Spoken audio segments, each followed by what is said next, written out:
Welcome to the Fantasy Baseball Beat, part of the Pitcher List Podcast Network. Thank you so much for joining us. My name is Torres. I'll be your host today. On today's episode, we're going to be taking a look at some interesting rest of season projections using the Bat X.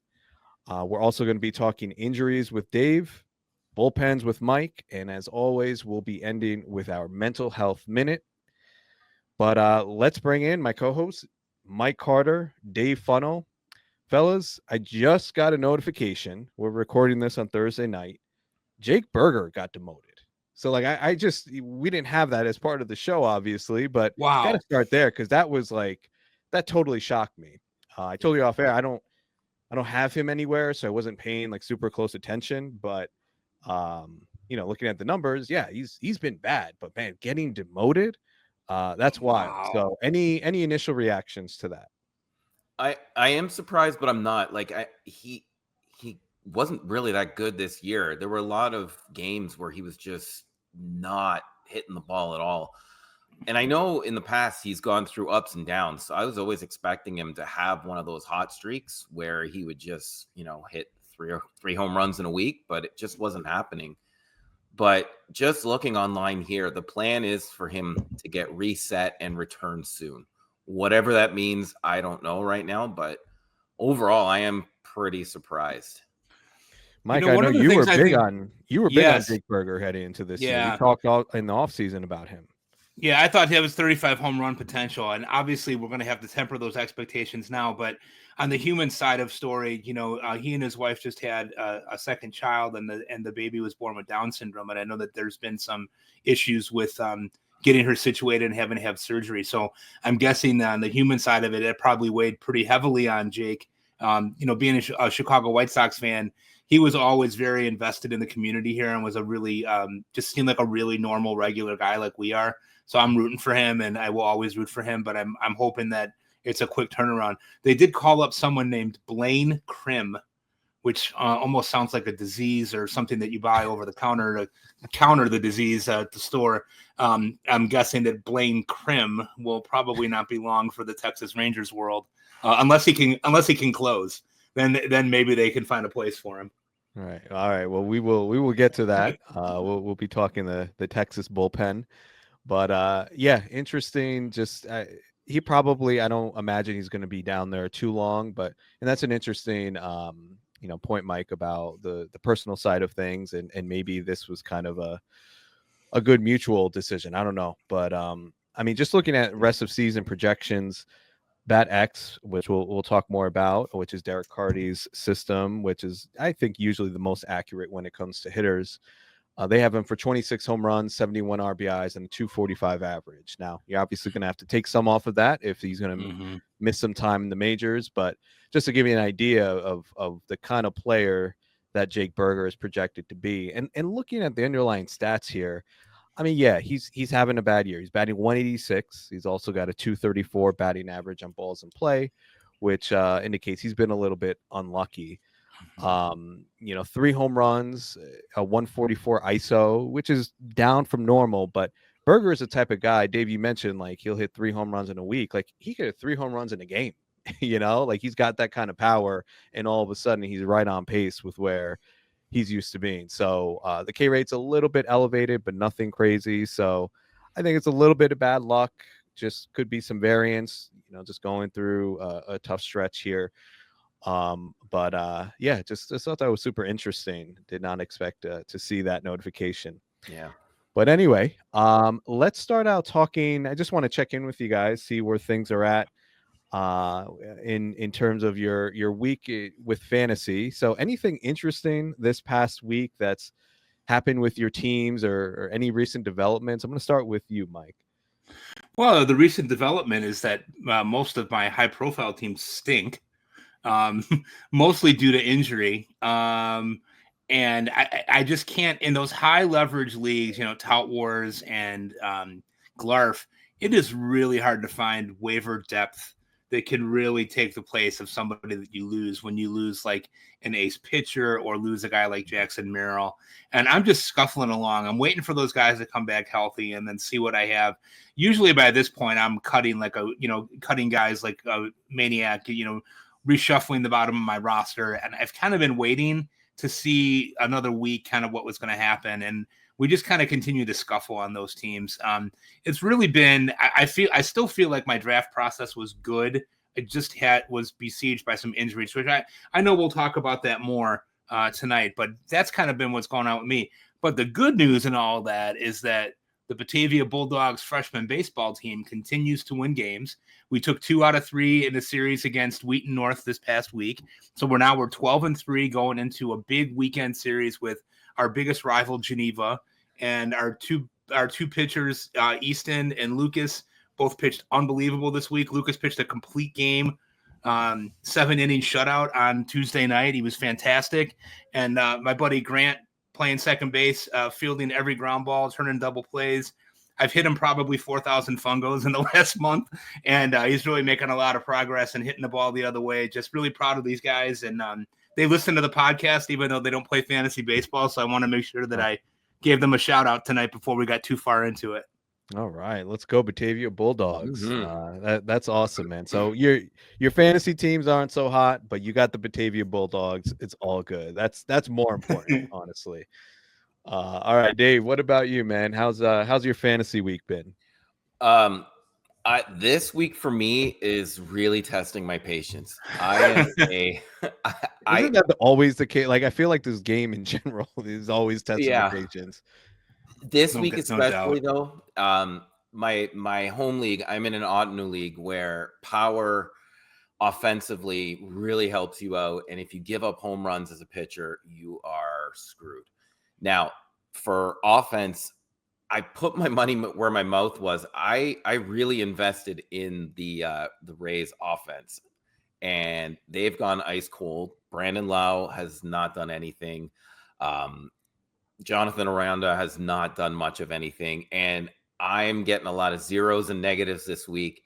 Not to mention that I've lost a lot of pitching, which I'll talk about later, but I've been trying to stack my team with relievers that will get Ks and will just an inning here or there, which will give me, a lot of points.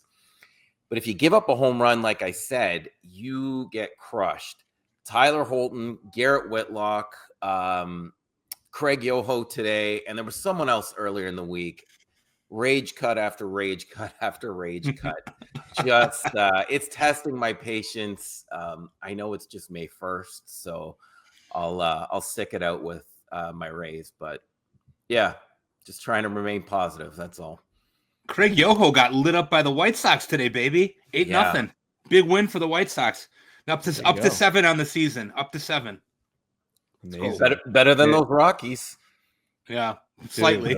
The Rockies. Oh my God! Like they're starting to get national attention. I was watching PTI the other day, and they were actually talking about the Rockies, which they don't really talk that much baseball.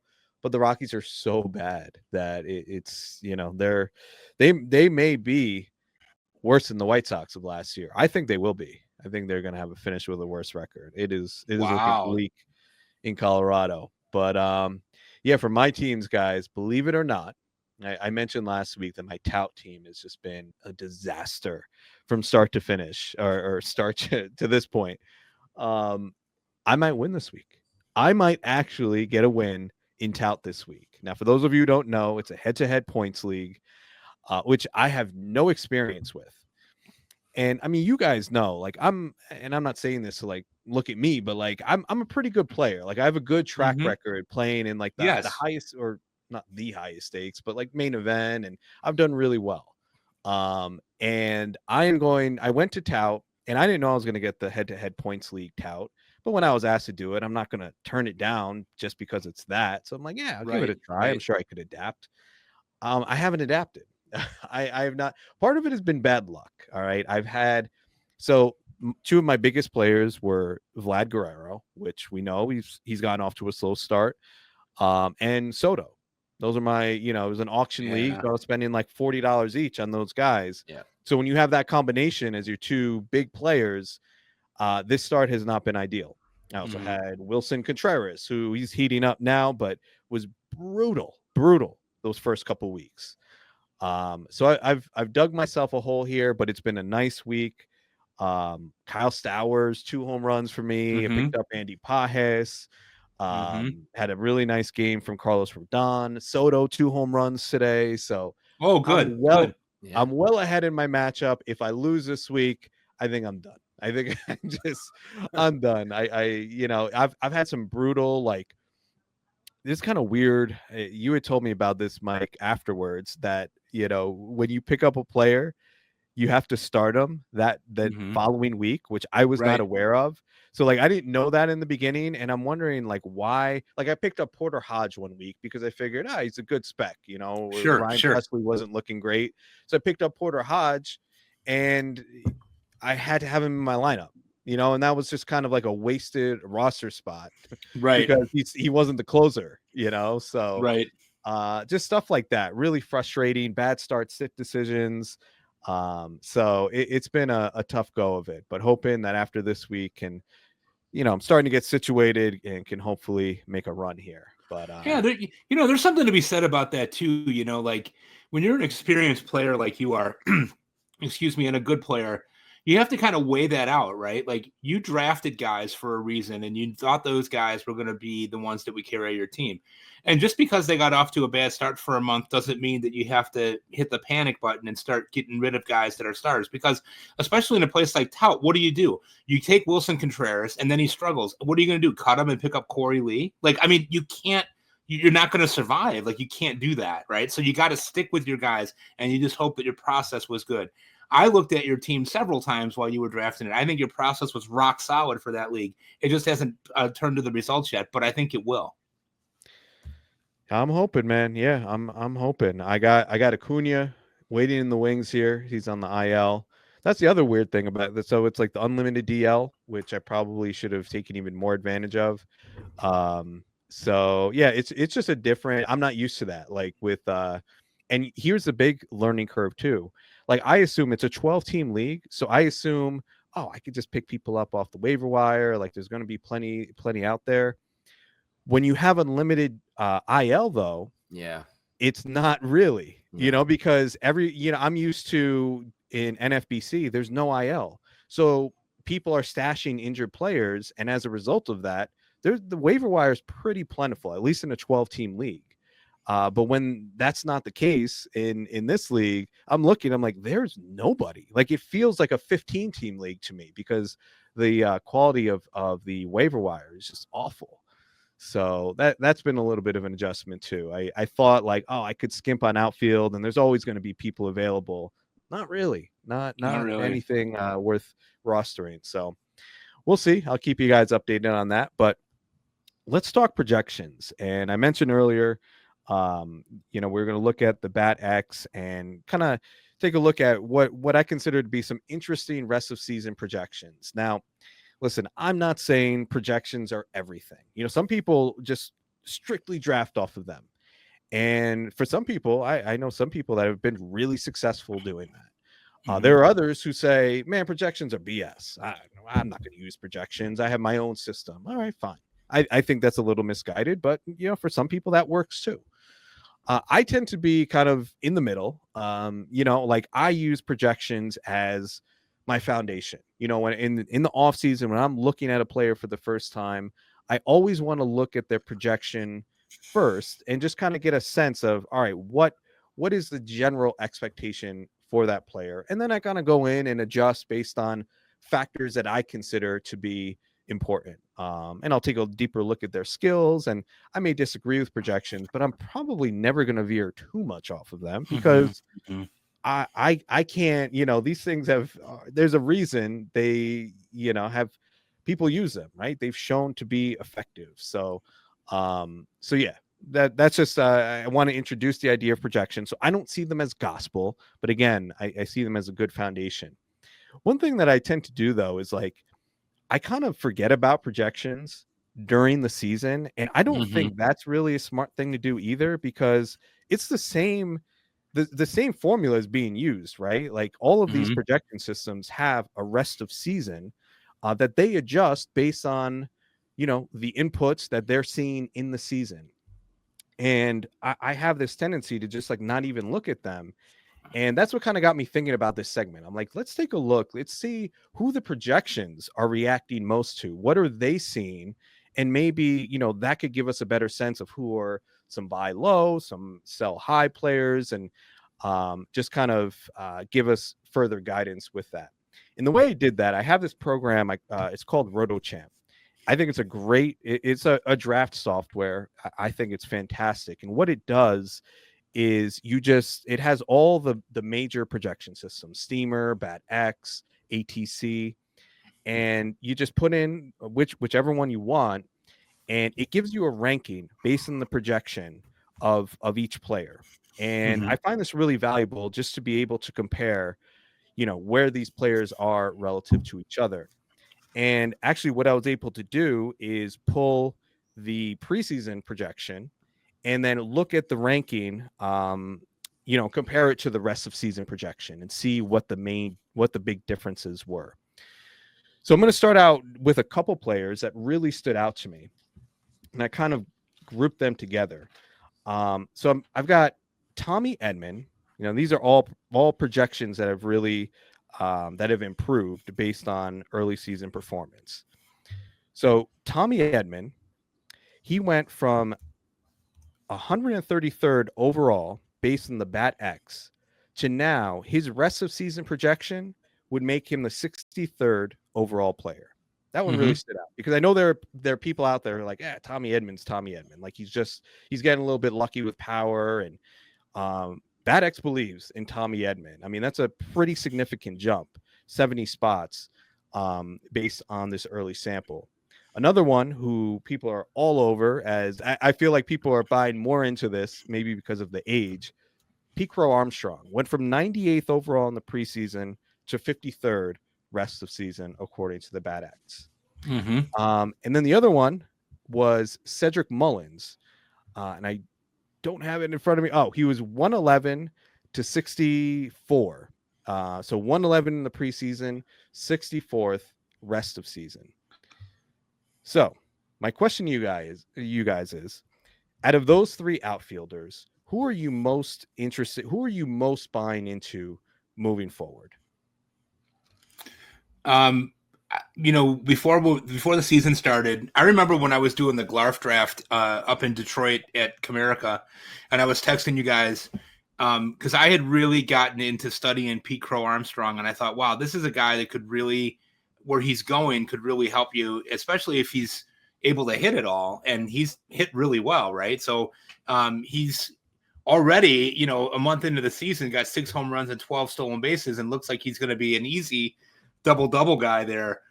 He was somebody that I was high on before the season, and you guys really kind of egged me on, and I took him a little bit sooner than I probably was planning on doing, but I'm really glad that I did because he's anchoring my outfield right now. Of those guys, I think he is the one that has the best chance of remaining, especially because he's going to play the most. I mean, they don't really have another option to play center. He's so good in center, and he can fly. I just don't see them, even if he starts to slump a little offensively, I don't see him sitting. And that's, to me, I think that's one thing that we don't consider enough when we're considering fantasy players is, if you're a guy like Cedon Rafael is a great example, right? Like he's probably going to get double-digit home runs and double-digit steals, but he might hit 220. But he's going to play because the guy's defense is superior. And so they're going to have him out there. Everybody's talking about Roman Anthony. When's Roman Anthony coming to replace him? Probably not. You know what I mean? So like somebody else will probably get moved in that situation before they bring Anthony up. So you got to consider that piece of it. I love PCA. I think he's a great player. All right. PCA for Mike. What about you? What about you, Dave? I like PCA too, but for this, I think I'm going to take Tommy Edman. Now, I was looking back at his stats when he was with the Cardinals, and he had this was his 162 game average with the Cardinals. 14 home runs, 29 stolen bases, 265 average. Since becoming a Dodger, his 162 game average it's not going to continue, but it's 34 home runs, 19 steals, 244 batting average. The difference that I saw was I think the Dodgers may have fixed his swing. He's got a better launch angle. So other than his rookie year where it was 14.2 degrees, with the Cardinals, it had ranged from 7.5 to 9.5 degrees. Last year with the Dodgers, it went up to 11.4 degrees, and this year it's at 15. I think what's helping him, not just with the swing, but it's also because I think he's seeing more pitches in the zone. He's part of a better lineup. My guess is that he's going to see more pitches, and because the other guys are already on base, I think he's going to do well. I think he's going to keep up. I don't think he'll keep up the power, but I think he'll hit for more power than he ever did with the Cardinals. I love his versatility in the field. I love his eligibility. So I'm taking Tommy Edman. All right. Interesting with Edman. So I think people just assume, yeah, he's just gotten off to a hot start, gotten a little lucky. In terms of the luck, I mean, his batting average on balls in play is 227, which is well below average. His expected batting average, which I know people are kind of like, you can't really use the StatCast expected. I mean, it's something. It's a data point, right? We're not saying it's gospel either. But his expected batting average is 312 compared to a 252 actual batting average he has right now. His expected slugging percentage, 574. 520. It's an actual slugging percentage of 523. So really interesting. I mean, he may actually get better. And I mean, he only has 2 stolen bases right now. I have to imagine that's just kind of variance. Dave, I know you follow the team trends. I mean, the Dodgers aren't like as a team, there's nothing that indicates like they're not running, right? I mean, I'm not missing something there. I'd have to look up the totals of what they're doing, but you're right. Like Ohtani's not running as well. I don't think Betts is either. I think so you're saying there is maybe as a team, maybe they're slowing down a little bit. Okay. Yeah, and I think they're relying more on the batter's ability to get on base so they don't have to risk running. Okay. All right, maybe that's possible. Maybe, Edman is more of a 10 to 15 steal guy. We know he's capable of more than that. I mean, I think in the past he's been more of a 25 to 30 stolen base player. But I mean, if the stolen bases kick in, then he's just a fantasy stud. So I'm with you on Edman. Pete Crow Armstrong, I had doubts about the actual like hitting ability. The guy doesn't walk, right? He's got a major chase rate, a swing percentage of 47% this season, but some dudes make it work, especially when you have that level of athleticism. Like you can get by. Look at Javi Baez for years, had an swing like that, and he was just so athletic, it didn't matter. Luis Robert was the same way early on. And I think as these guys age, you gotta have to worry a little bit more about their the sustainability of that. But I think there's not really too much concern with PCA right now. And Mullins, man, I just got to say a quick thing on Mullins. I went back and looked because I remember he was going late in drafts, and I didn't get any, unfortunately. His ADP was around 215 this season. And I'm kicking myself because I use this draft software, right, that ranks all of these players. And even preseason, based on his preseason projection, he was ranked as the 111th player. So you were essentially getting 100 picks of value taking Cedric Mullins at his ADP this year. So, part of me was like, there's so many so many outfielders in Baltimore. Like, are they going to give him enough playing time? I mean, yeah, he's going to sit against some lefties, but man, just that power speed combo that he has. And this was somebody that we were taking in the top 50 a few years ago. So that's another thing. I think another lesson to learn. Like if someone was a top 50 player at one, like in the recent past, we probably shouldn't let them fall as far as Mullins did this offseason. Yeah. Interesting thing I just wanted to point out too, guys, about Tommy Edman. He did not play today.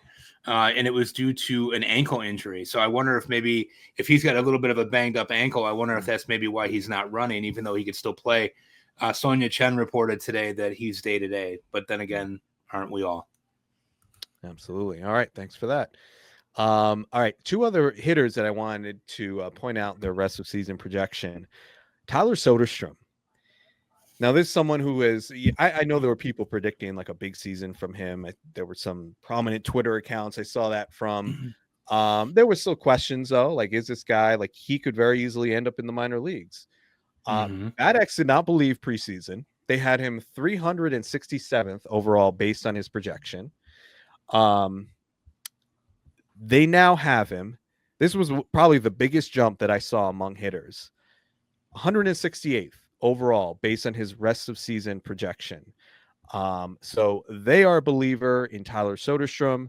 Just trying to pull up here the actual projection, just so you know kind of what they're expecting. And I pulled up the wrong one. Let's go to Pete Alonso, because I thought he was pretty interesting too. Only jumped from 53 to 39, but what really stood out to me was the difference in batting average. They had him projected preseason for a 239 batting average, and now that is up to 253. And I think that, I mean, you could see it in the skills. He's only striking out at this point 14.6% of the time. Yeah. Contact rate up to 78%. I mean, when you combine that improved contact and that improved hit tool with, obviously we know about the raw power, I mean, you've got a fantasy superstar. So I was skeptical of Alonso heading into the season, but I mean, right now, I think where would you say if we drafted today, is he a early second rounder? That could be. I mean, he's definitely in the second round, I think.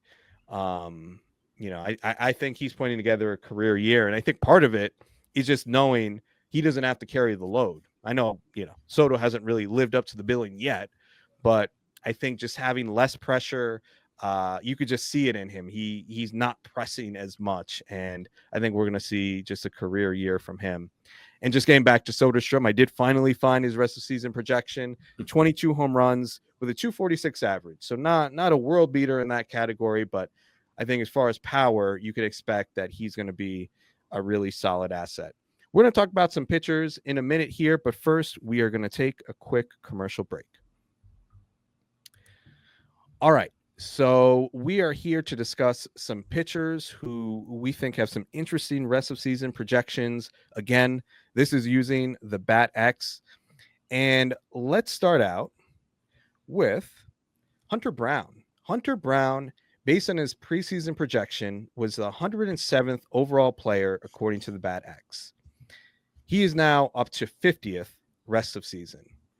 Do you guys have any Hunter Brown? And I hope you do, because I'm sure your teams are you know, reaping the benefits. You guys have any shares of him?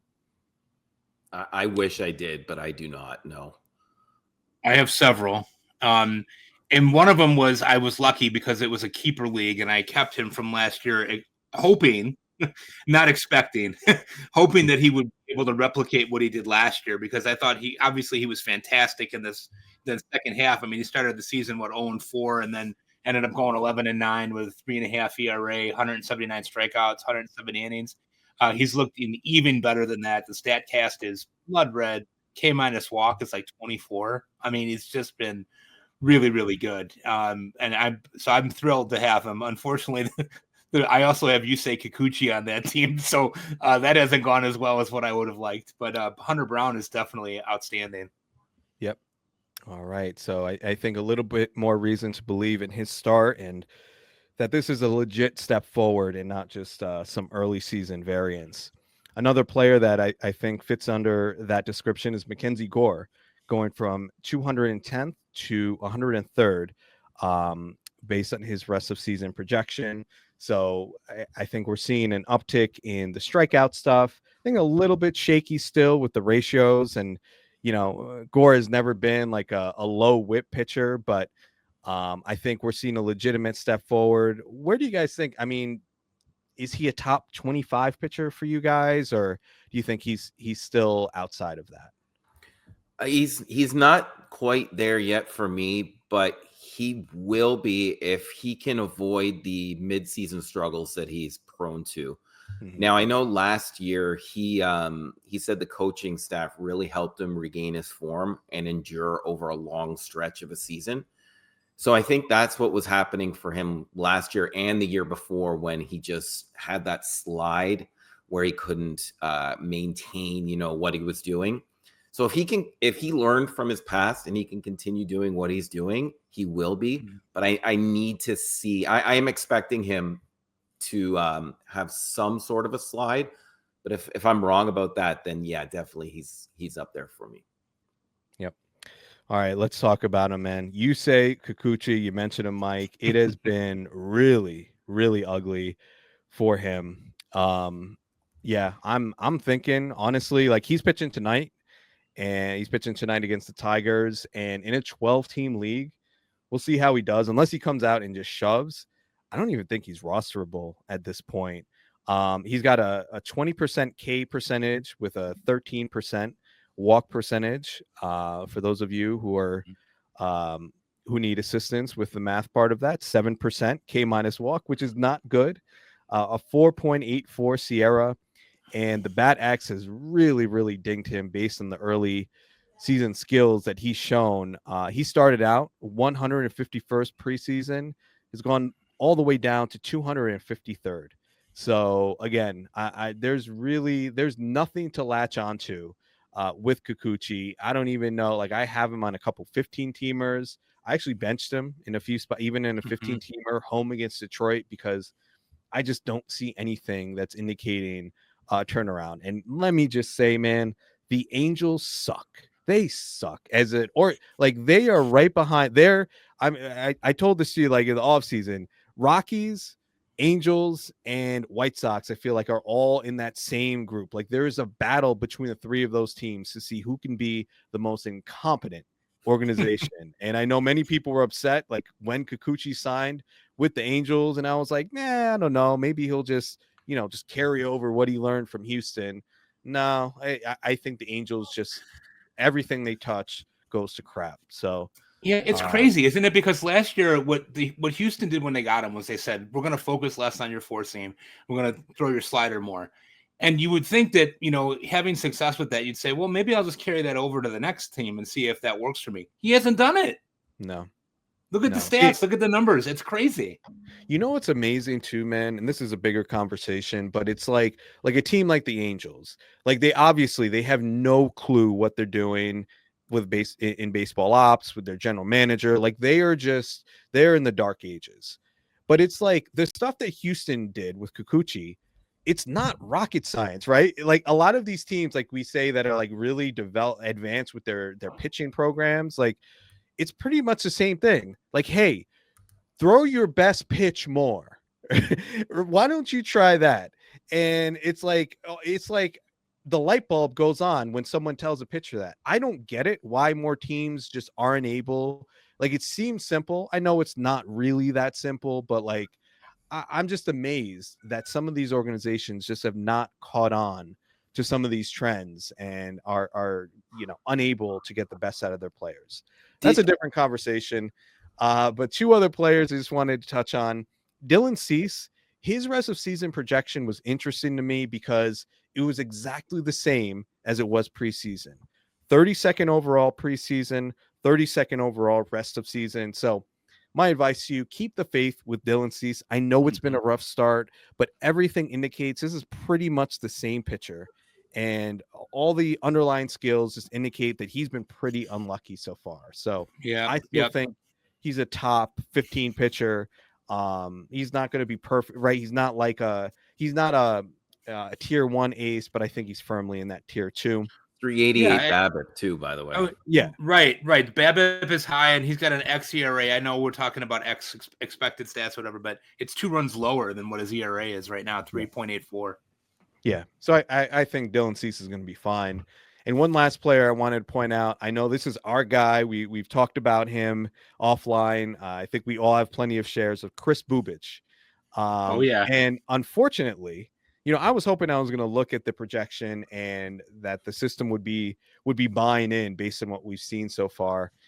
Still only ranks him 271st overall. So it's a little bit of a bump from where he was preseason, but still, he's around other pitchers that really aren't guys that you would be too confident in. So, in a 15, obviously you're rostering Kris Bubic, or, like he's going to be probably one of your top 5 pitchers. But in a 12, I think is someone to be kind of cautious with and pick your spots, because I don't know if what we've seen so far is necessarily an indication of him taking some huge step forward, and the projections agree. All right, we're going to transition to our next segment. We're going to talk about injuries with Dave. I don't think we're going to have time to do both of these, Dave, but let's talk about let me ask you about your teams and some injuries. You alluded to it earlier, Mike, about you've been ravaged by injuries in some of your biggest leagues. Tell us about them, and maybe if you have any insight into some of these players, and hopefully you can give Mike some good news on them. Well, in TGFBI, my ace co-anchors were Cole and Kirby. Obviously, that's not working out so well right now. Although it sounds like Kirby might be on the comeback trail, but I'll have to listen to what Dave has to say about that. But in Tout Wars, I built my pitching staff around Logan Gilbert. Jackson Merrill is out and looks like he's going to miss more time. Josh Lowe was one of my outfielders, and Zach Eflin.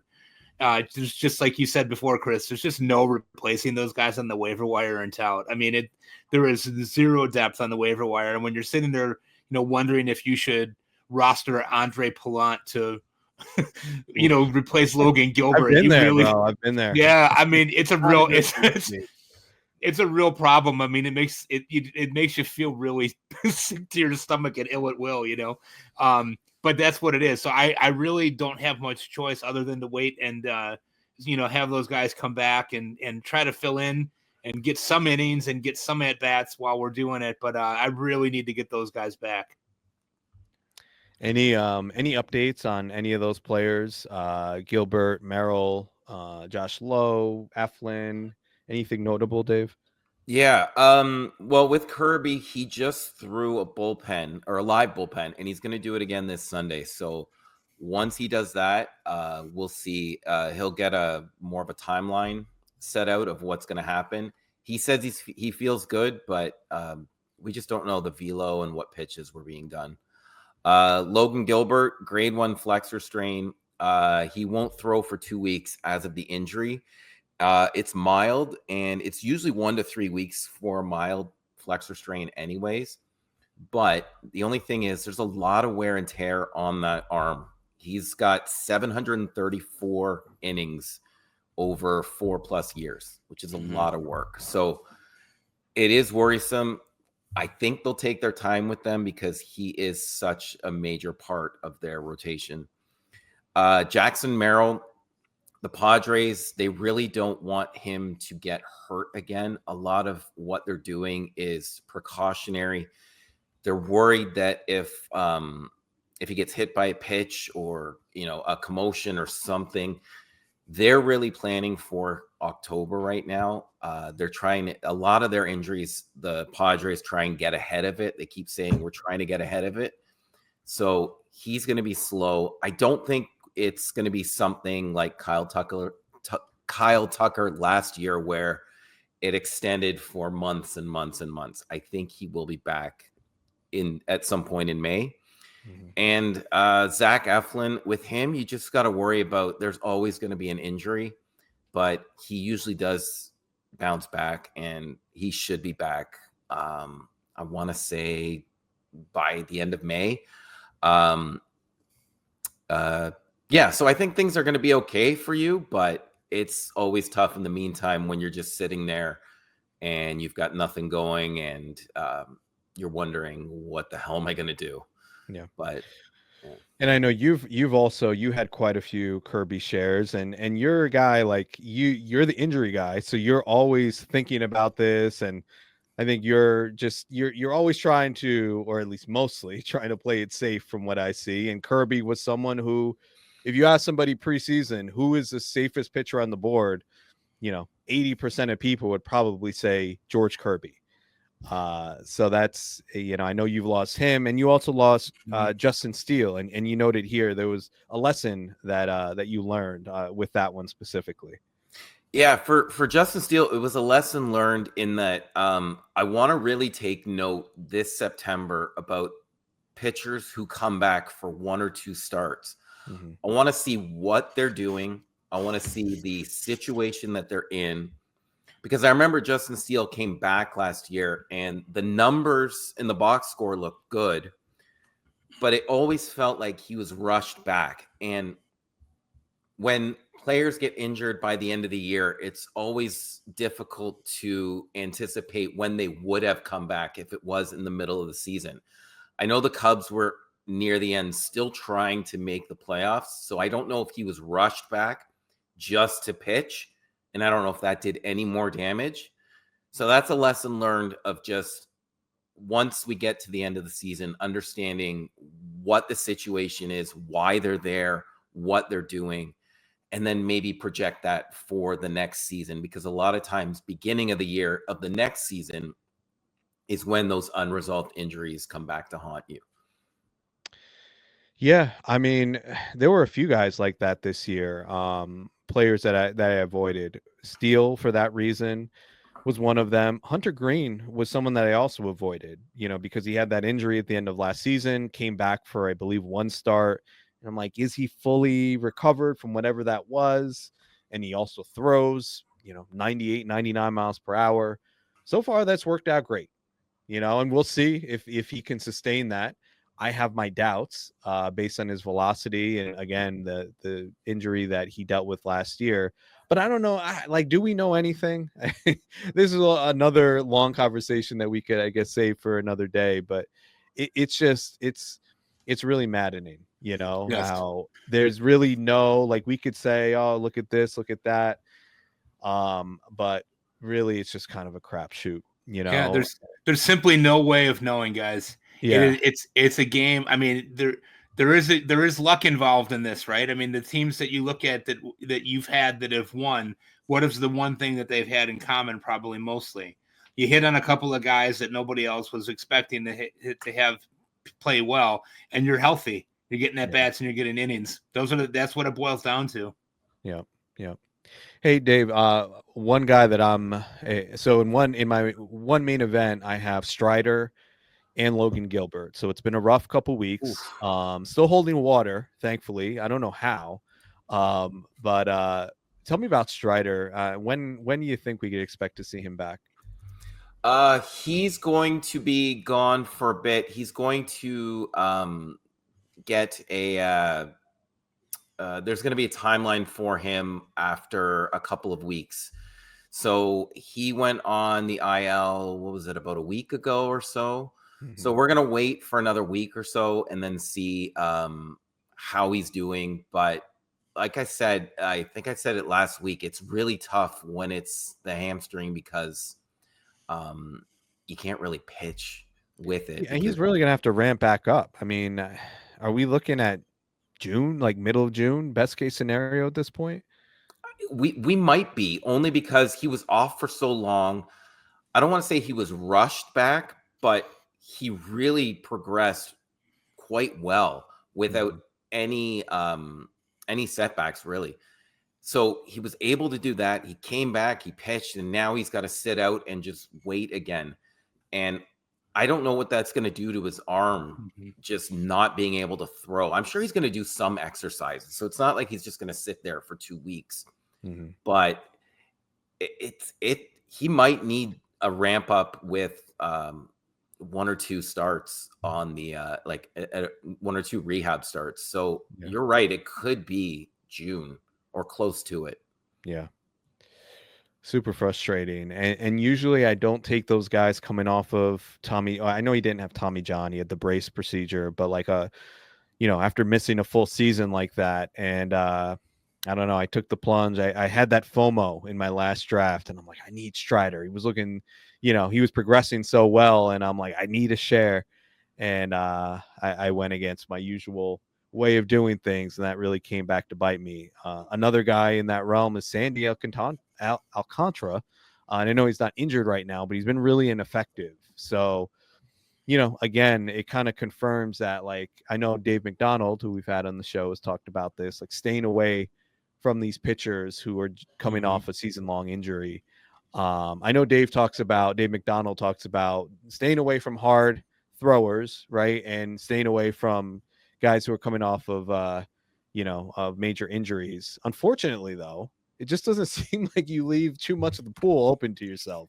I'm like, who do you draft? And I'm not taking shots at Dave. Like, he's a very good player, and I know, he has his way of doing things, but it almost, like, I don't know, like the player pool really does become narrow, and maybe that's what you got to do. Maybe it's just like, all right, this is the red flag. He's off the board, and you just kind of got to approach it like, these are the guys who, throw less than 95, but are still really good, don't have major injury track records. There's probably like 3 of those, but you got to watch mid-season because he increased his velo. Oh, now that's a bad thing now. Right, too. You can't have that.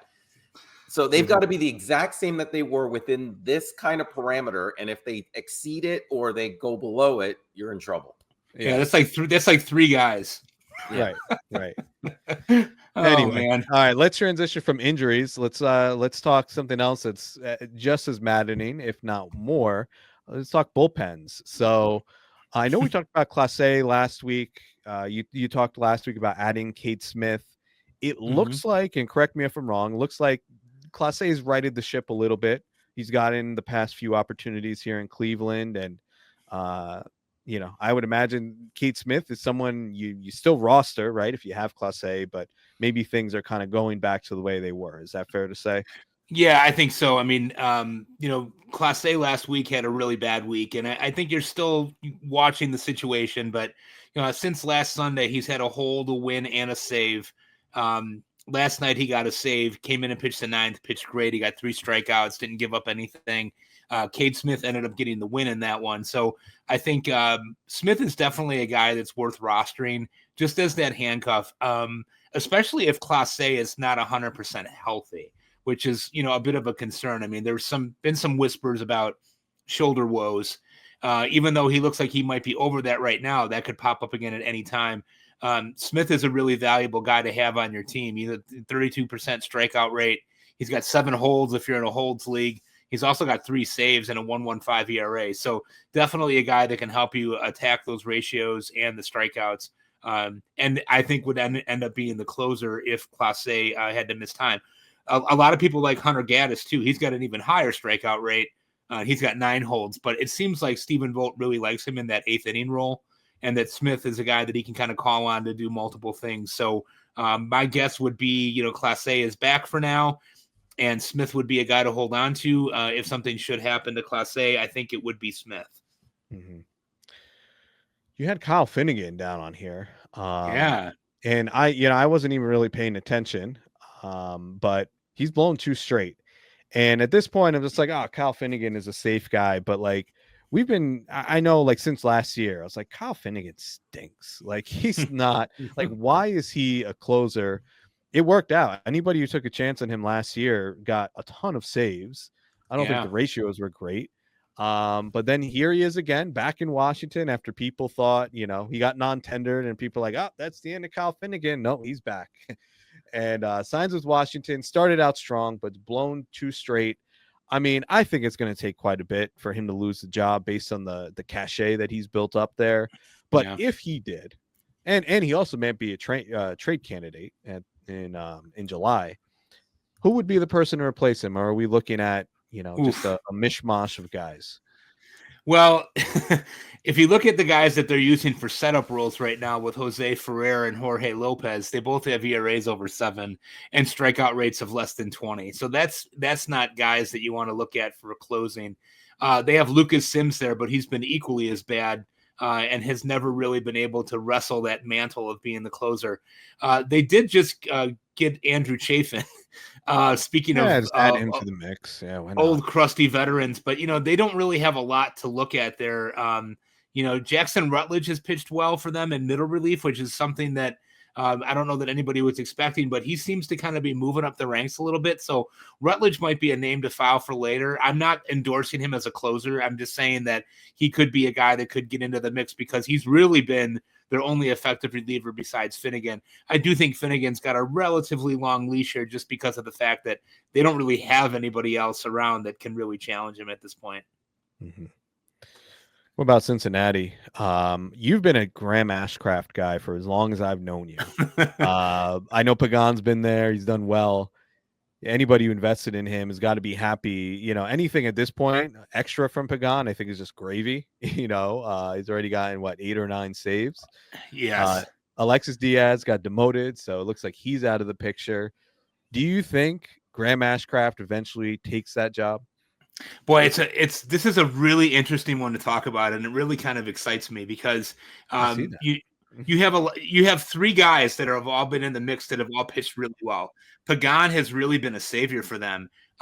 One thing that Terry Francona is fantastic at, and he's fantastic at many things. He's one of the best managers to ever do it, but he just gets the most out of these guys in his bullpen. He always has. And so he's got 8 saves out of Pagan with a 2.51 ERA and a 28% strikeout rate for Emilio Pagan. Like, what is going on? That just doesn't even make any sense. But Tony Santillan has also been good. But Graham Ashcraft, man, you know that I've always been a big Ashcraft guy. I actually was talking about that a few years ago, and I can't take the only credit for it. I talked about it with Eno Saris a few times when we were down in Arizona about Ashcraft and why I thought he would be a great closer. If you look at his StatCast, it's pretty wild. His strikeout rate isn't very high. He's got an incredible chase percentage in the 98th percentile, and his average exit velocity is in the 100th percentile. So he's limiting hard contact. He gets a ton of ground ball. He's got a 67% ground ball percentage, focusing on a cutter and a slider. And I know some guys, there are some starters that can get away with having 2 pitches. He's not one of them. But this mix works really, really good in the bullpen. And you know that Francona always likes having that guy that he can use for a couple of innings. Ashcraft, at the very least, can fill that role. I think people are going to shy away from him a little bit because they don't see the big volume of strikeouts there. But he's been really, really effective. The one thing you got to watch with Ashcraft is the walks, right? I mean, his whips have always been historically high. His walk rate right now is like 13%, which is not great, but everything else has looked really, really good. So I think Ashcraft is a guy who definitely could sneak into that mix. I don't know what's going to happen with Alexis Diaz. They also have Scott Barlow and Taylor Rogers who have experience closing, but it really seems like they're best suited in a middle relief role. I think Ashcraft, if Pagan struggles, I think Ashcraft gets first crack before Santillan. Tell me about Texas. Is the Luke Jackson era finally, mercifully over? Chris, what do you want me to tell you here? Do you want me to lie to you, or do you want me to lie me to tell me if you? you have to, for sure? Because I want it to be. I was so upset, man. Like, you know it. We talked about I remember Chris Martin. And that was like, I identify Chris Martin, like, this guy is going too late. You know, I'm like, Texas didn't bring in anybody. They're, a pretty good team. Like, there'll be plenty of save opportunities. He's kind of like the Kirby Yates of this year, the veteran guy. They kind of get off the scrap heap and he gives you 30 to 35 saves with pretty good ratios. Right. And then the day, I think it was opening day eve, it comes out that Luke Jackson, who I honestly didn't even know was still in Major League Baseball. I didn't even know he was on the Texas Rangers. Right. Luke Jackson was the leader to be the closer. And then I'm like, Luke, no, that can't be right. Oh, maybe they just wanted to get him work in that final spring training game. These people are crazy. Luke Jackson. Bruce Bochy's not going to take a guy. Like, this is a win now team. Well, they're not going to take this guy, put him in the closer role. No, they put him in the closer role. And then I said, you know what? There's no way. Luke Jackson is so bad that it's like he's going to last for 2 games and it'll be Chris Martin because there's no way he could hold it. Well, Luke Jackson held it, and now he has like 8 or 9 saves. And, like, it's just driving me nuts because we know this can't last. I mean, this guy's not a good pitcher. Anybody, like with Pagan, if you invested in Luke Jackson, you've already gotten, I think, a good return on your investment. Right, exactly. He's been struggling. I mean, the whip now, I think, is like, 1.5. He had a really rough outing yesterday. Yes. So all of that to say, can you please just tell me it's over? Yeah, I would think that it is. I mean, the problem that they have though is that Jackson got the last save there, I think, on Sunday, and they've had 3 bullpen losses since then. One of which was him, one of which was Robert Garcia, and one of which was Jacob Webb. Boy, oh boy, it's a pretty ugly scene here. I mean, my best guess would be that Chris Martin would be the next guy up in this situation.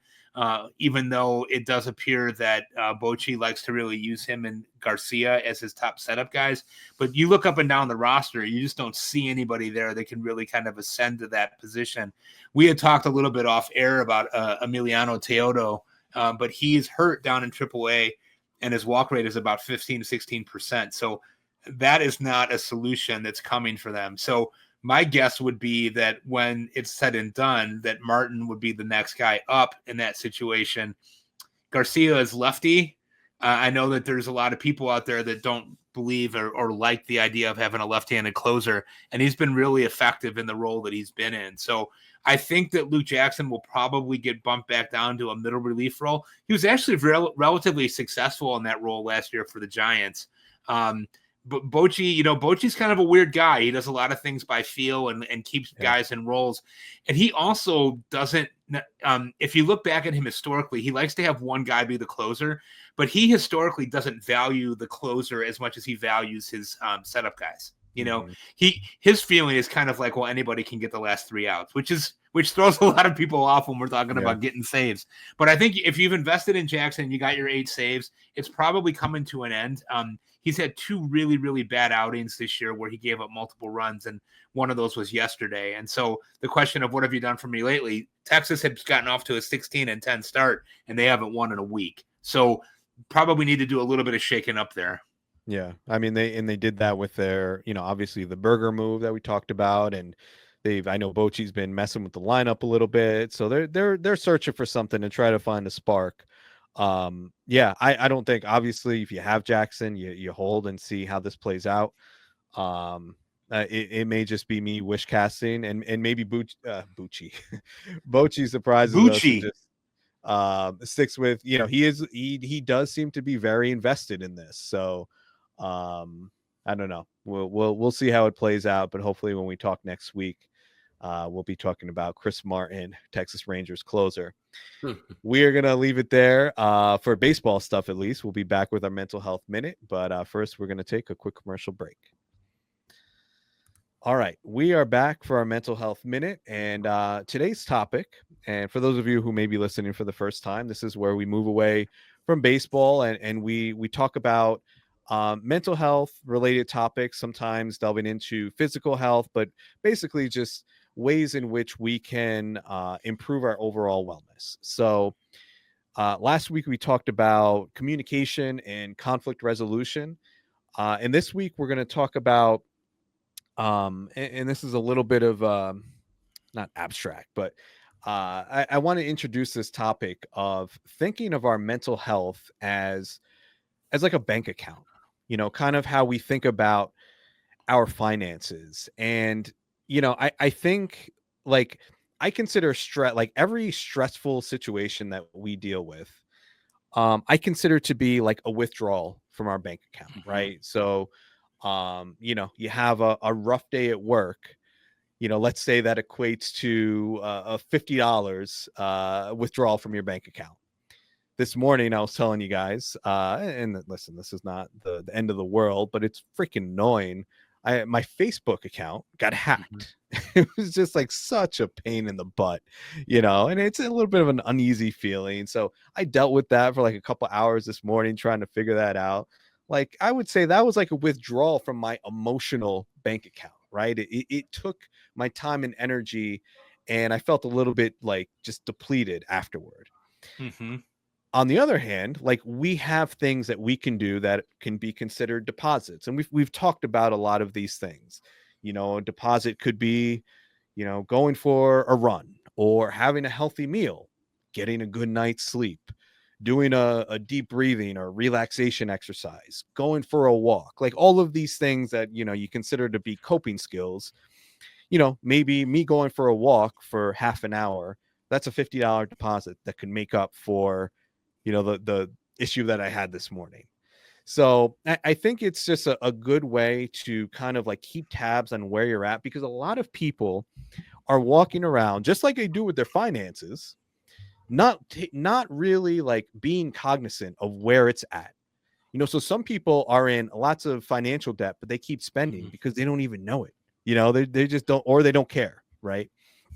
And I think with our emotional health, a lot of people are just walking around not realizing like all of the withdrawals that they're making from their account, and the fact they're in this emotional debt, and they are, that has its repercussions, right? If we're always walking around in emotional debt, well, that's going to take a toll on, often our physical health. Our, stress levels are going to be really high, which is, may impact our relationships, or, like there's all those downstream effects of being in that emotional debt. So I just wanted to, does that make sense the way I described that idea? This idea of looking at it as a bank account. Yeah, absolutely. You're taking out or you're putting in. So, and it makes perfect sense to me. So let me ask you guys, and I know you kind of joked about where you were at, Mike, but let's talk about this. So I'm going to start with you. Where would you say your current balance is? If you had to just make up a number for where your emotional bank account is, where are you at? I would say I'm on the plus side right now of it. I think April was a really, really tough month for me, personally and professionally. We at my house jokingly refer to May as Maycember, that it's like December, the rush of December with Christmas coming and holidays coming and the rush to get things done at work before you take that break. But May is like that for us, with my daughter's graduating from high school this month. My son's graduated from 8th grade this month. I have to coach like 18 games in like 16 days or something like that for baseball between the high school and Jack's team. It's really, really easy to lose track of where you're at, what day it is, what's going on when you're moving that quickly, So I think the one thing that I've been really lucky about and that I've learned, I think some of our listeners know that I battle rheumatoid arthritis, which is a really tough disease in a lot of ways. It's a inflammatory disease. It can be quite uncomfortable. Days where it's hot and humid that Dave loves, I hate. Those are days that I really struggle physically. And one of the things that I've learned and that my doctor has told me over the course of time is that if you don't learn to give your body a break, your body will do it for you. Something will happen, something will break down, and you'll be in a position where you have to kind of struggle to be able to move forward and figure the next things out. So I like to shift things into neutral. And one of the things that I do that I've sort of gotten in the habit of over the course of the last year is finding a time when other people might be doing other things, like around the house or at work or whatever, and then finding a time for me just to do what I would like to do, whether that be look at my Wordle, whether that be write my blogs. And I have a routine. Every morning I wake up before everybody else in the house is awake. I get the day set for my workmates at school.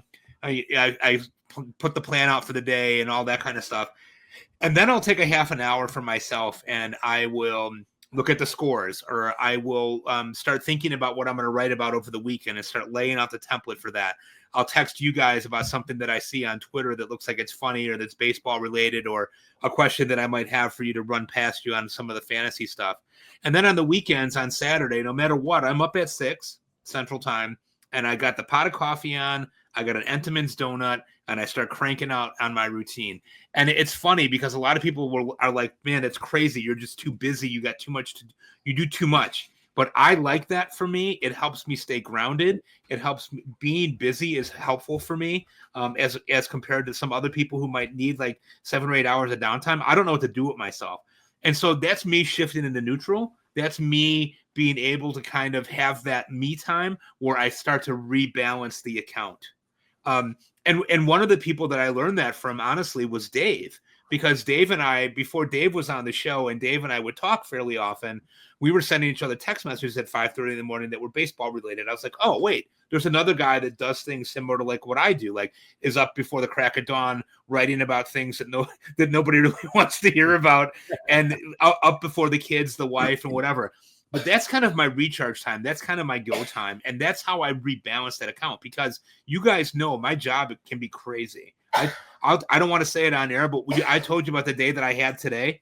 And it was a wild one, right? So I put that all off to the side. And when I do those things for me to be able to do the things that I like doing that are my hobbies and whatnot, that's where I get that rebalancing of the account for me. And to that, if I don't have that on a weekly basis, I feel lost without it. It's something that's a really important piece for me in that. I spent a lot of money on therapy back in the day when I was a younger man. And it was all money well spent. I think everybody can benefit from being in therapy, every single person I know. But for me, that is my therapy. That's my way of reconnecting with the things about me that I like, that don't have anything to do with work, that don't have anything to do with being dad or husband, but just being me in my element. And it brings me a joy that rebalances that account for me. Awesome. Dave, where's your balance at right now? And what are maybe some deposits that you can make to because like we don't even have to keep it just balanced. Like, think about it from this angle too. Like, we want to have a surplus in there, just like you do with your finances, because things happen, right? The car, you need a repair on your car, for example, and that's especially nowadays, pretty much anything is like over $1,000 that you didn't expect to spend. Well, if you're just getting by, living paycheck to paycheck, well, that's going to really throw you off, right? That $1,000 expense. So again, extending this analogy even further, like if you're just getting by and you have, let's say, a big fight with your spouse, or a loved one passes away, like these are things that are really going to throw you for a loop if you don't have that buffer, right, to be able to handle them. So again, where are you at right now, Dave, and what are maybe some deposits that you can make moving forward here? I'm I am above zero. It's funny that you mentioned the car. That just this 1 or 2 weeks ago, I had the catalytic converter stolen from underneath my car overnight. So good times. Yeah, it was $1,100 well spent, just like that. So it's just little things like that that they take from you. And I'm not talking money now. I'm talking about emotionally, things that you don't expect. But what really helps me to have those things in my savings is a lot of what you were saying, Mike, with your morning routine. I am the same way. Monday to Friday, my routine is I am up early without anyone else who I dearly love, but I love my alone time. Me too. I love that's when I do my writing for baseball, and I go to the gym every day. Some days I'm dreading it when I'm there, but it's at least there, and I'm giving myself the time that I need for myself, whether it be an intense workout or just something quiet. It's something that I need. And my weekends too, I'm on a routine where, on a Saturday, maybe I'll hang out with the boys at the pool, or I'll do something for myself. Sundays, I usually love, if the weather's great, I'm either for a walk or a bike ride, or I'll end up at the gym for, I was talking to you a couple weeks ago, Chris, about going on those steams. It's just quiet time to myself. That helps me refresh and forget about life for a while, gives me the time to be me. And like you said, Mike, I'm not a dad. I am not a husband. I'm not a teacher. In that moment, I am me. And when you get that me time, that's when you can give the best of yourself to everything else that needs it. So you are Dave, the thief of joy, early in the morning, sending me notes about George Kirby being like near death. Thanks, Dave. Really appreciate that. Yeah, that's the role that you take when you're not a dad, a teacher, a husband. You become the angel of death and just send us injury exactly. and make us sad. Angel of death, thief of joy, Dave Funnell. Exactly. Yep. You I'm gonna patent that. Revel in that. So I just think it's something, it's kind of like a silly analogy that I thought of one day, but I feel like there is some benefit to thinking of our mental health in through this lens. And just, one last thing, like avoid, how like people when they get into really bad debt, they go for like those payday loans that they Oh, have yeah. like 30-40% interest rate. It's like ridiculous. Well, I think there's something that's equivalent here to that. And for many people it's alcohol, substances, gambling, like all of those vices, right? And not saying those are inherently bad, but I think a lot of people use them as a quote unquote payday loan, right? Because it gives you that instant relief, Yeah. right? But there is the interest that is, accumulating. So like if you're depending on alcohol to kind of get through and like restore your bank account, so to speak, that's going to eventually, right, if that becomes something that's a habit or something you just really depend on, that's going to have its own repercussions, right? You're accumulating interest in another way. So also something to think about. But we're going to leave it there for today. We'll be back next week. Hopefully, I think Kurt Hogue was a possibility for next week talking Brewers. So we'll see if we could get that ironed out. But if not, either way, we'll be back with an episode next week. For Dave Funnell, for Mike Carter, I'm Chris Torres. Thank you so much for listening to the Fantasy Baseball Beat.